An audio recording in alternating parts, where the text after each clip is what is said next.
Hello folks, hope everybody's doing good. I'm Chuck Long with the Arkansas Game and Fish Commission. I'm an educator of the game and fish, and today I'm going to share with you a little activity I like to do with the kids. This also works well for teacher workshops. I've done it in a variety of places. It's a real quick activity to show you how to talk to your kids more about fish and learn about fish.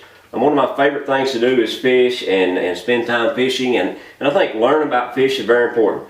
The activity is simply called Fashion to Fish. The supplies needed for this activity are very basic. We have some foamy construction paper. I've got one full piece, and then I've just got some scraps here from some other I had. I've got some Sharpies, I have some glue, and I have some scissors. And that's what we need to fashion a fish, so we'll show you what we're going to do. Alright folks, we're going to fashion a fish. I've got my foamies, I've got my glue, got my scissors, got my Sharpies. We want to start with the basic oval. Again, this can be about shapes, it can be about colors with your children. And you know, it's just fun to talk about fish, and it's a good little activity to teach your kids more about fish. So we're going to have it, we got us an oval here, basic oval, looks kind of like football. Now, we're going to start here. Now, first thing, let's just start at the front and work our way back. Let's start with a mouth. Let's do a forward-facing mouth, a fairly large mouth. Typically, the fish with larger mouths are going to be predators. Do fish have teeth? Yes, they do. Most fish that have teeth are, they don't chew their food. Those teeth are basically just to let them hold their prey. Most of our larger predators, the largest predators do have some form of teeth. It might be just very, very small teeth to help them grip, or it might be large teeth to really hang on to something. But our fish really don't chew their food. They basically grab their food and swallow it whole. Let's add an eye here, a little glue, and let's add our eye. Do fish see color? Interesting question. Yes, fish do see color. Now, but some fish, it's been proven by species, see some color better than others. And that's why there's multitudes of colors on the market for fish, for fishing.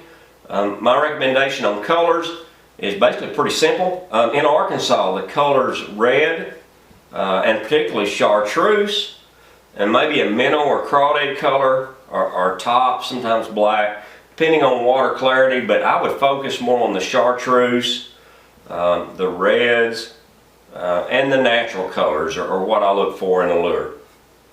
Now let's add a nose. Now a nose is not big, sticking off their face like ours. Just a simple little spot here, unless you're a catfish. And then the big whiskers, they test the water and taste the water and smell the water. But on a bass, for example, the nose, a bass, a crappie, is not necessarily used to find their food, but it might be used to determine if they want to eat something. I'll give you an example. If you take your favorite lure and you put it on your line, and you stopped at the gas station, you stopped at the coffee shop, and you've got that scent all over your hands, and you get that on your lure, and you drop it down there in front of that fish, he might pick up on that scent. So sometimes when we're bass fishing, crappie fishing, it might be that simple. We might add a little scent. Catfishing, of course, they're going to really rely on scent. Next, let's add the gills. Now, a lot of times we talk about the gills, and they're not visible from the outside. The gills themselves are found on a gill arch underneath this gill cover. And the gills are red filaments that come off the back of the gill arch, and what they do, as that fish opens and closes his mouth, they absorb oxygen and allow that fish to survive. One interesting thing about that, or one thing, if you're a fisherman, I mean, you're going to throw that fish back, get him back in the water as quick as possible. He can't live outside the water. So return him to the water as quick as possible. Now, we're starting to look like a fish. Let's add some fins. Let's start with a tail. We've got a big mouth, so we're going to assume this guy's a predator. So he's also going to have a pretty broad tail. Typically your predator fish, for the most part, depending on how they hunt their food, but most of the time they're going to have a pretty large tail for their body size. So let's add a tail. Let's go ahead while we're adding fins. Let's add a couple more fins.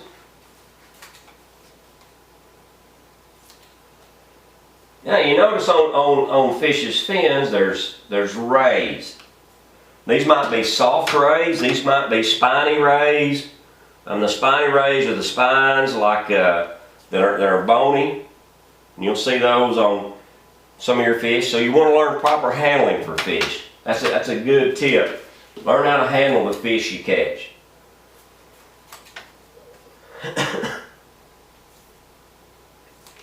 Make another fin here, put it right down here.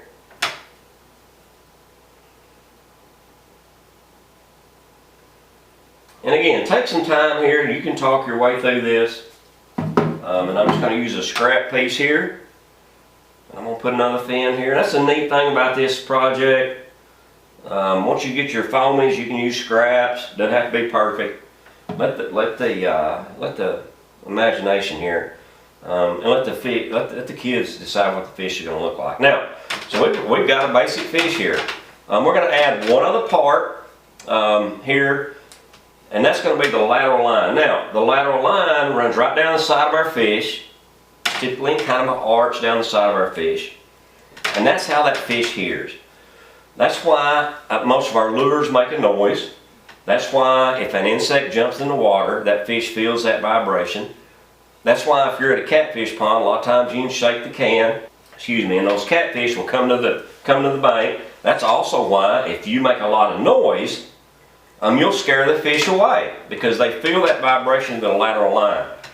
My dad used to always tell me, used to always ask me the question when we were fishing when I was a young guy. He'd wonder whose side I'm on because I was always very noisy in the boat. I had to learn to be quiet. So that's part of fishing, is learning what that noise relationship is with those fish. And we basically got our fish done. Now, you could also add a scale pattern here, and those scales interlock.